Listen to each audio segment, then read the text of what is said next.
Today's lesson is, if you're new to improvisation, let's say maybe you're a classical percussionist who's watching this, maybe you're somebody who's learning mallets, or you're a drum set player and you want to play some jazz on the vibraphone, this is one of the best songs you could possibly start with. You know, when I was a kid, learning jazz improvisation was, I don't remember really anybody actually teaching it to me. I kind of just had to figure it out for myself. One of the things that people don't think about when you're learning improvisation, you need to have, first of all, you can't be afraid of making any mistakes. So you have to embrace the mistakes that are coming your way. It's fine. It's part of the process. Every mistake you make when you're practicing improvisation is actually a part of the learning process. So you have to make mistakes. Second of all, you have to have some kind of specific idea in mind of what you're going to improvise with, right? So this is why you can't just be like, okay, it's key of C major, go. That doesn't really help somebody who's already frozen because of the fear of improvising and, you know, is worried about making mistakes, right? Those are the two big roadblocks. So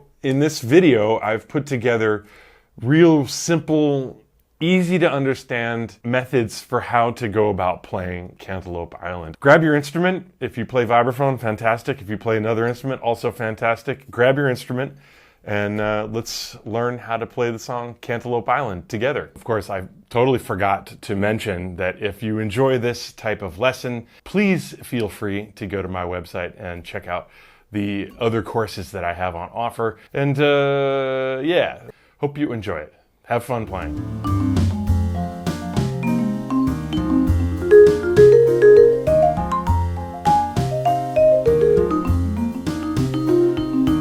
Level 1 is the melody. The melody uses the F minor pentatonic scale, which is made up of these notes: F, A flat, B flat, C, and E flat. Remember this scale because we're going to be using it later. For now, here's a quick demonstration of how the melody goes.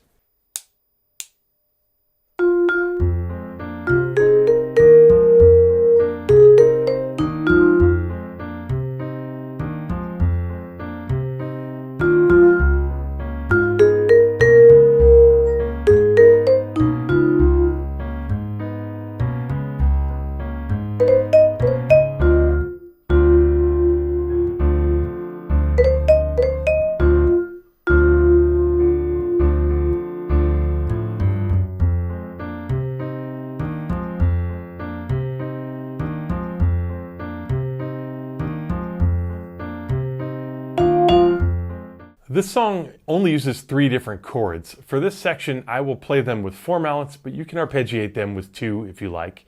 The most important thing is that you can see them on the instrument. If you can see them here on the keyboard, you'll be able to hit them in your solo. So the F minor 7 is like this. D flat dominant 7 and D minor 7. It's important to know how to play these chords in tempo with the song. Each one rings for 4 measures, and you have to remember there's an extra 4 bars of F minor at the end of the form. So when the song is repeated, you're actually going to have 8 measures of F minor.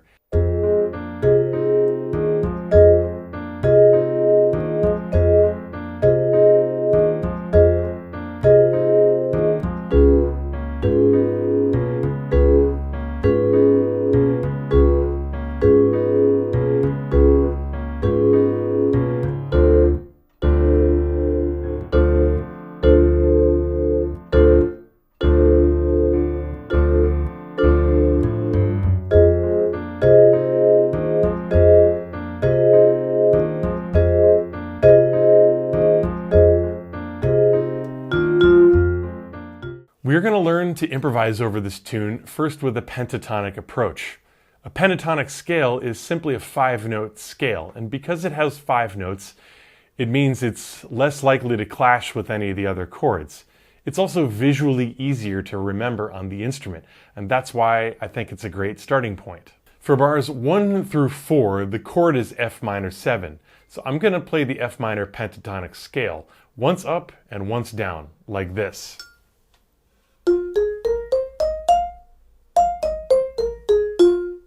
For bars 5 through 8, the chord is D flat 7, but I'm still going to continue using that same F minor pentatonic, however with one small change. I'm going to change the C to a B natural, like this.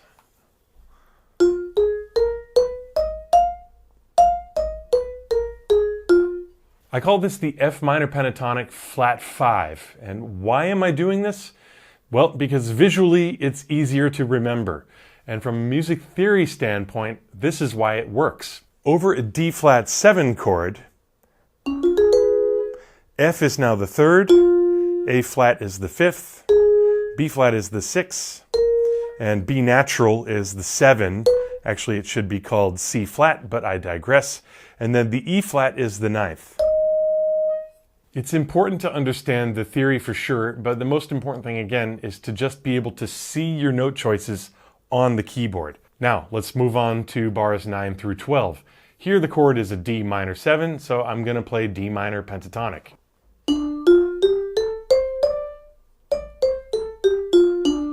Bars 13 through 16 are a repeat of bars 1 through 4, so I'm going to go back to the F minor pentatonic for that one. You need to have these 3 scales memorized, and you need to know rhythmically how long you have on each one of them. To internalize that, you've got to practice it like this.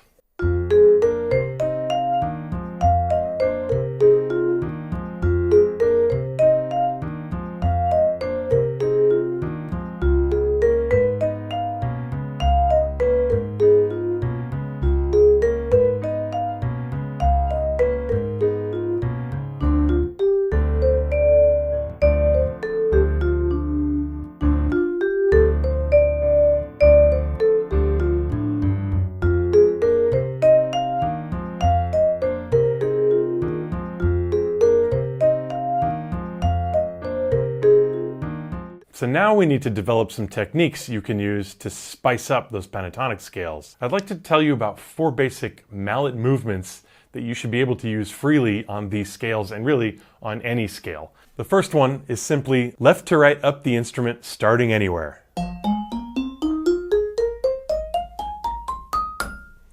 Or right to left down the instrument, starting anywhere. Then I like to use this right-left hand-to-hand pattern, but keep moving both hands up the scale in a stepwise motion.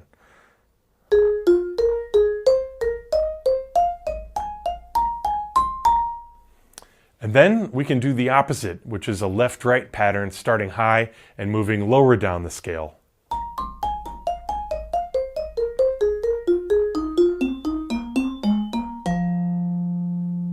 So now I want to show you 2 more advanced mallet movements that you should also practice. The first one is a sequential pattern going up.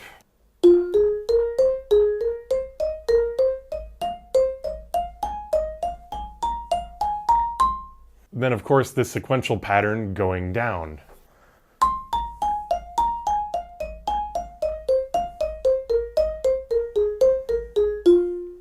So now, instead of simply playing the scales as we did before, we have many options for how to improvise with them.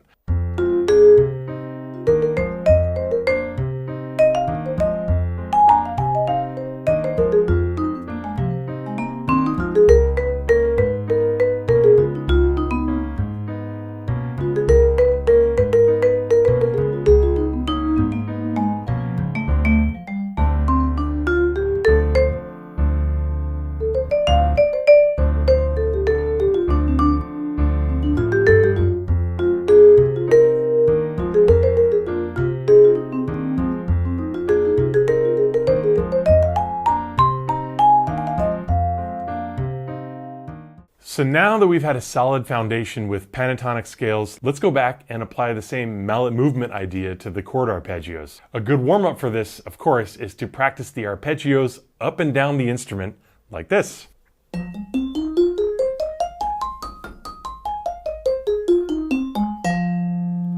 Another great way to practice the arpeggios is to play the 4-note inversions moving up and down sequentially like this.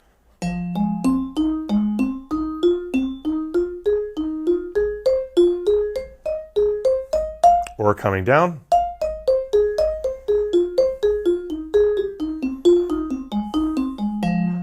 Obviously, we need to apply this to the D flat 7 and the D minor 7 as well. So now I'm going to play two choruses. The first, I'm just going to be practicing the arpeggios, and then in the second one, I'm going to do a free improv using the arpeggios.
So now the logical thing to do, of course, is to combine the approaches with the pentatonics and the chord tones.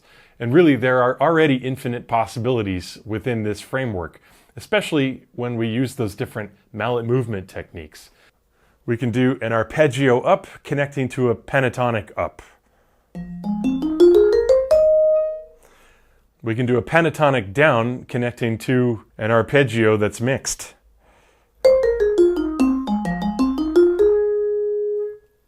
Or we can do a pentatonic mixed that jumps to an arpeggio going down. Honestly, the best thing to do is just put on the metronome and play around, trying out different things and seeing what sounds cool.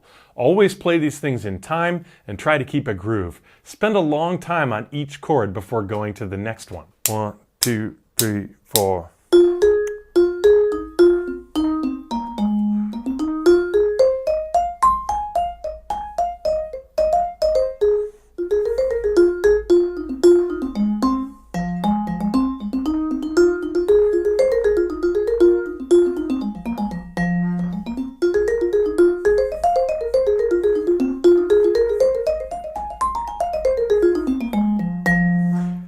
Now I'll do the D flat 7.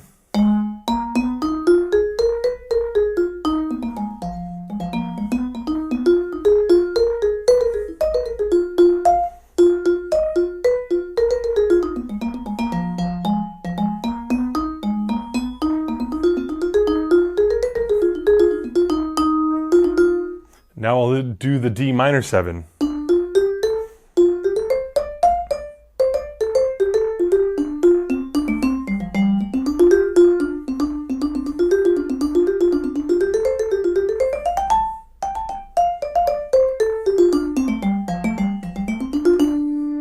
Obviously, the final challenge is to try playing the song in tempo.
Thanks very much for watching, and I'll see you in the next video.